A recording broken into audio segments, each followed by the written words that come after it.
Snacks మీలో ఎంతమందికి తెలుసు? దీన్ని శంకర్పార లేదా శంకర్పాలి అని అంటారు. చాలా టేస్టీగా ఉంటాయి. చూడండి చాలా క్రిస్పీగా వచ్చాయి.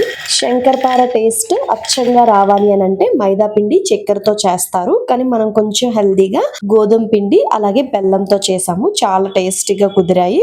దానిలాగే ఉంటాయి. సిమిలర్ గా కొంచెం కలర్ మారుతుంది అంతే. జర్నీ చేసేటప్పుడు ఇలా క్యారీ చేస్తే మనం తెలియకుండానే చాలా ఎక్కువగా తినేస్తాము. అంత టేస్టీగా ఉంటాయి. దీనికోసం 2.5 కప్పుల గోధుమ పిండి, మీకు ఇష్టం ఉంటే డ్రై ఫ్రూట్స్ యాడ్ చేసుకోండి.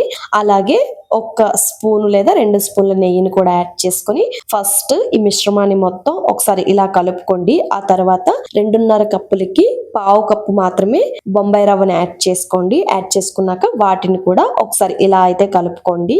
పిండి కలుపుకునే ముందు మొత్తం అన్ని మిక్స్ అయ్యేలాగా ఇలా ఉండలా వస్తుందా లేదా చూసుకుని మంచిగా కలుపుకోవాలి. ఇప్పుడు ఈ పిండిలోకి స్వీట్ కి బెల్లం యాడ్ చేసుకోవాలి. బెల్లం అనేది మంచిగా కరగాలంటే గోరువెచ్చగా పాలు తీసుకుని పాలలో 1 కప్పు వరకు బెల్లం యాడ్ చేసుకుని కరిగేంత వరకు మంచిగా ఇలా కలుపుకోండి. బెల్లం మిక్సీ చేసి వేసుకోండి.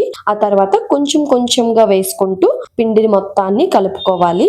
పిండి అస్సలు లూజ్ అవ్వకూడదు. మైదా పిండితో కలిపేటప్పుడు చాలా సాఫ్ట్ గా ఉంటుంది. కానీ గోధుమ పిండితో కలిపేటప్పుడు మనం బెల్లం వేస్తాం కాబట్టి అంత సాఫ్ట్ గా అయితే ఉండదు.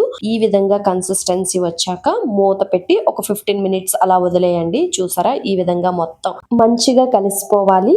15 నిమిషాల తర్వాత మళ్ళీ తీసుకుని వాటిని 2 ముద్దలుగా డివైడ్ చేసుకుని కొంచెం మందంగా చపాతీలా కాకుండా మందంగా పాముకోవాలి.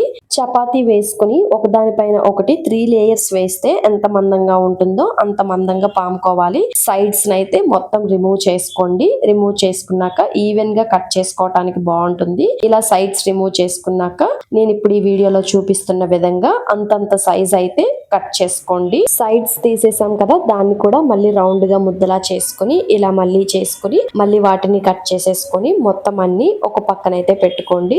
ఇలా నిలువుగా కట్ చేసుకున్నాక అడ్డంగా మళ్ళీ కట్ చేసుకుని అన్ని ఈక్వల్ షేప్ లో కట్ చేసుకోండి. నేను డిఫరెంట్ షేప్ లో కట్ చేశాను. ఆ తర్వాత వీటి డీప్ ఫ్రై కోసం ఆయిల్ వేసుకోండి. ఆయిల్ మంచిగా మరిగిన తర్వాత లో ఫ్లేమ్ లో పెట్టేయండి మంటని. ఇప్పుడు మనం ఆల్రెడీ ఫ్రై చేసుకున్న వాటిని వేసుకోండి. వేసుకునే ముందు ఆయిల్ మరిగిందా లేదా చిన్న ముద్దను వేసుకొని చూసుకుంటే తెలిసిపోతుంది.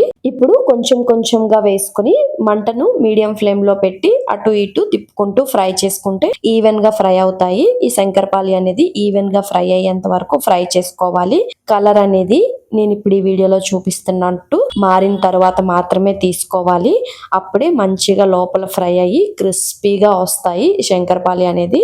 ఇప్పుడు ఇలా చేసుకున్న తర్వాత ఒక ప్లేట్ లోకి అయితే సర్వ్ చేసుకోండి. మీరు ఇలా చేసుకుంటే గనక జర్నీస్ చేసేటప్పుడు తినటానికి చాలా బాగుంటుంది. వీడియో నచ్చితే సబ్స్క్రైబ్ చేసుకోండి. బాయ్.